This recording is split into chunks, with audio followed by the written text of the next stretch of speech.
미국 성서공회가 실시한 새로운 연구에 따르면 성경과 신앙에 깊이 관여하고 있는 기독교인들은 모든 인간 경험의 영역에서 크게 성장하고 있는 것으로 나타났습니다. 한때 푸틴의 요리사로도 불렸던 러시아 용병 와그너 그룹 수장 예브게니 프리고진이 무장 반란을 선언했습니다.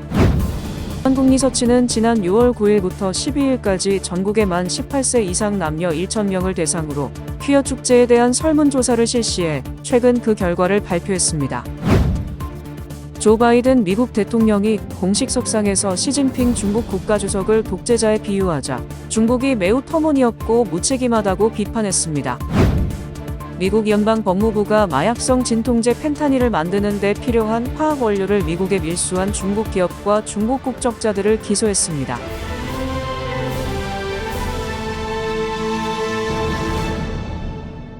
첫 번째 소식입니다. 미국 성서공회가 실시한 새로운 연구에 따르면 성경과 신앙에 깊이 관여하고 있는 기독교인들은 모든 인간 경험의 영역에서 크게 성장하고 있는 것으로 나타났습니다. 미국 크리스천 포스트는 미국 성서공회의 2023년 성경의 현황 보고서 세 번째 챕터를 발표를 인용해 이같이 보도했습니다. 성경의 현황 보고서 데이터는 올해 1월 5일에서 30일 사이 미국 성인들로부터 수집된 2,761건의 응답을 기반으로 합니다. 오차 범위는 플러스 마이너스 2.59%포인트입니다.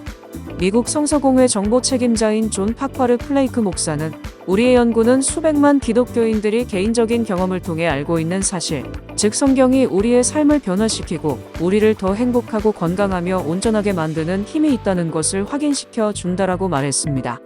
이 연구에 따르면 행복 및 삶의 만족, 정신 및 신체 건강, 의미 및 목적, 성격 및 미덕, 친밀한 사회적 관계 및 금융 및 재정 안정성 등 전반적으로 인간 번영 지수에서 기독교인은 평균 7.8점을 받았고 비실천적 기독교인은 6.9점, 비기독교인은 6.7점을 받았습니다.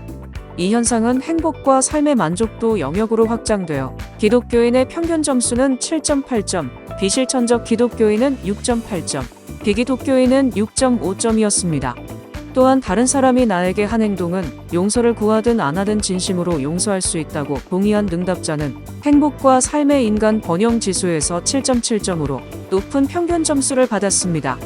반면 다른 사람을 진심으로 용서할 수 있다는데 강하게 동의하지 않는 응답자들은 각각 6, 5.8, 5.8로 훨씬 낮은 점수를 받았습니다. 한때 푸틴의 요리사로도 불렸던 러시아 용병 와그너 그룹 수장 예브게니 프리고진이 무장 반란을 선언했습니다. 조선일보는 이를 분석하며 그가 러시아 수뇌부와 완전히 등을 돌리게 된 배경에 관심이 집중되고 있다고 전했습니다. 프리고진은 블라디미르 푸틴 러시아 대통령의 최측근으로 분류되어 온 인물입니다. 푸틴의 고향이기도 한 러시아 상트페테르부르크 요식업 사업가로 크렘린궁에서 열리는 각종 만찬과 연회를 도맡으면서 푸틴의 요리사라는 별명을 얻었습니다. 프리고진이 본격적으로 푸틴의 신임을 얻기 시작한 것은 지난 2014년 러시아군을 지원하기 위해 용병기업 와그너 그룹을 설립하면서부터입니다. 이후 와그너 그룹은 푸틴의 살인 용병으로 불리며 세계 곳곳의 분쟁 지역에 러시아군 대신 개입하면서 세력을 키워왔습니다. 지난해 2월 시작된 우크라이나 전쟁에서도 프리고진과 와그너 그룹은 푸틴의 전폭적 지원을 받아왔습니다.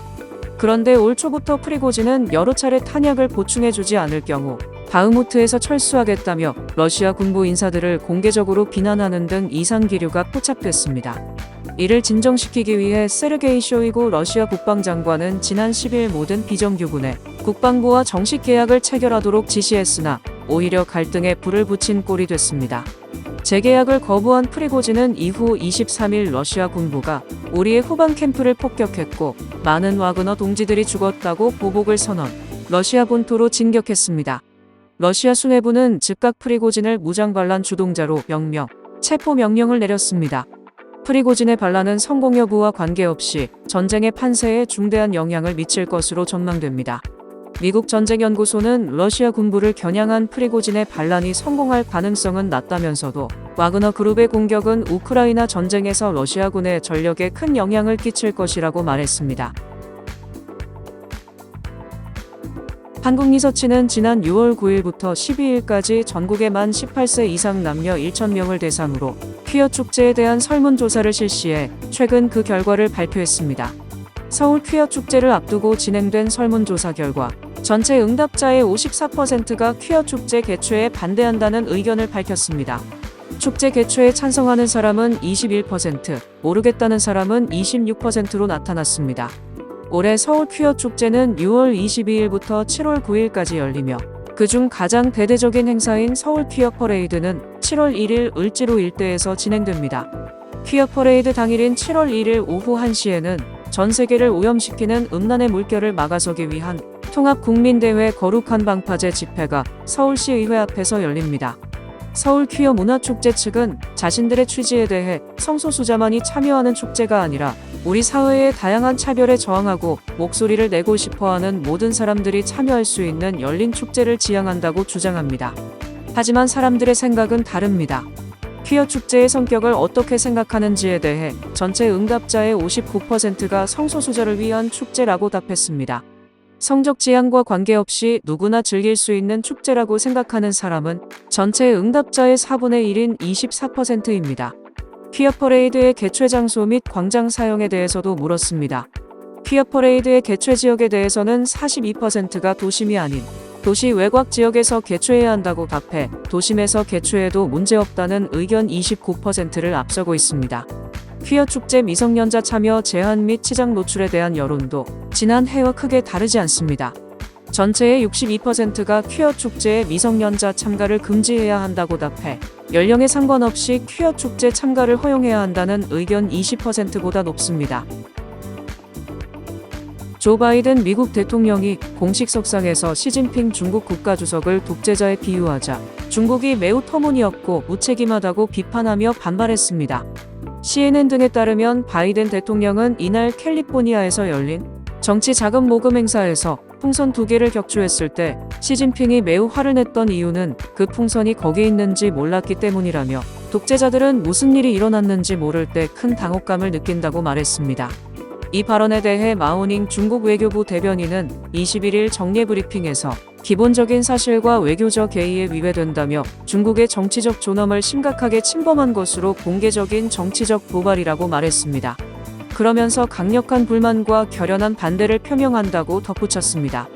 로이터 통신은 바이든 대통령의 발언은 양국 관계를 안정적인 상태로 되돌리려는 노력을 위태롭게 할 수 있다고 지적했습니다.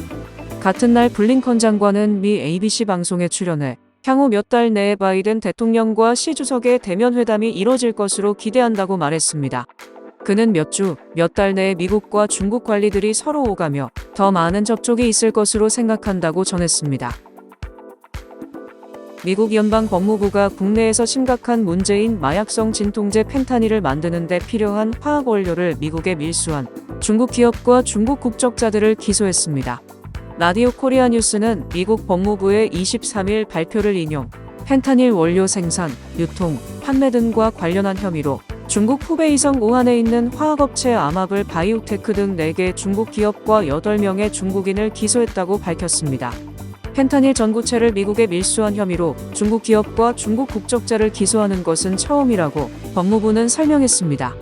법무부는 중국 기업이 미국으로 보낸 펜타닐 원료 200kg을 압수했으며 이는 미국인 2,500만 명을 죽이는데 충분한 펜타닐을 만들 수 있는 양이라고 밝혔습니다.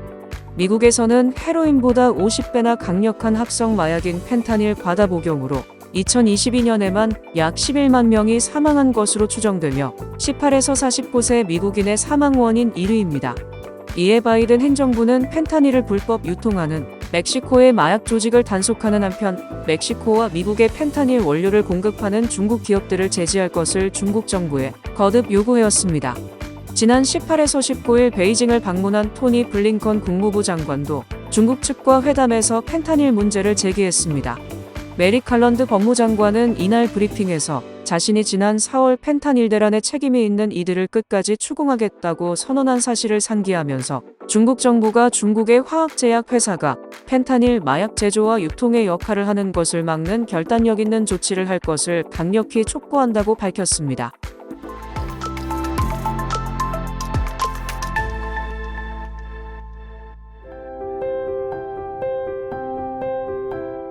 세상을 밝히는 크리스찬 소식입니다. 중앙아시아 키르기스탄에 KK 연탄길이 개통됐습니다. 앞에 있는 K는 코리아, 뒤에 있는 K는 키르기스탄을 의미합니다. 태극기가 왼쪽, 키르기스탄 국기가 오른쪽에 새겨진 기념 돌판에는 한글과 현지어로 이 도로는 한국 밥상 공동체 연탄은행이 샤득한면 어린이들과 지역 주민들의 이동과 등하교 편의를 위해 협력해 건설된 도로입니다. 라고 적혀 있습니다. 주민들을 위해 평탄한 자갈길로 포장된 신설 도로는 6곳 총 길이 9,550m입니다. 사회복지법인 밥상공동체 연탄은행은 지난 14일 키르기스탄 탈라스주 샤드칸면 은투막 트위터 마을에서 KK 연탄길 개통식을 열었습니다. 연탄은행은 13년 전부터 키르기스탄에서 석탄 나눔 봉사를 이어오고 있습니다. 연탄은행 대표 허기복 목사는 석탄 1톤으로 가구당 10월부터 4월까지 6개월 이상 이어지는 겨울 혹한기에 한 달 정도를 버티는데 이게 평균 월급의 50%를 차지할 정도로 키르기스탄 가게에 부담이 된다면서 석탄을 구하지 못해 폐타이어를 태우며 겨울을 나는 저소득층도 있다고 전했습니다. 이번 KK 연탄길 개통 행사에는 2005년부터 연탄은행 홍보대사로 섬겨온 탤런트 정애리 권사가 동행을 했습니다. 현지 학교의 전자칠판 설치, 농수로 개보수, 완공 현장 등을 둘러봤고 마을 통학버스 추가 지원을 결정을 했습니다. 연탄은행은 앞서 수도 비슈케크에 키르기스탄 연탄교회도 설립을 했습니다.